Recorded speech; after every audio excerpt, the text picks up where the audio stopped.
It's Rocky Top time.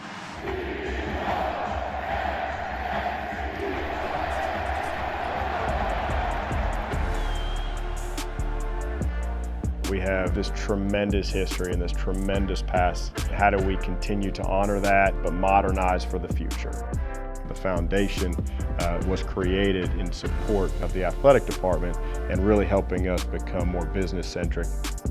Tennessee Athletics is always trying to lead the way in college sports. And most of the time we're trying to do that on the field or the court, but we can also do that in our business operations. We want to win in everything. We really feel like Ramp was the right partner to come along to help us with that winning edge.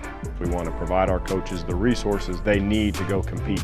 When our teams need something, they usually need it right away. Speed is of the essence. Everything is in Ramp, from purchasing, bill pay, reconciling after the fact. It's all under one roof. The more time we can save doing all those tedious tasks, the more time we can dedicate to supporting our student athletes. It's going to be a game changer for the foundation. Ramp is the partner that's going to help us become more efficient and more effective for the years to come.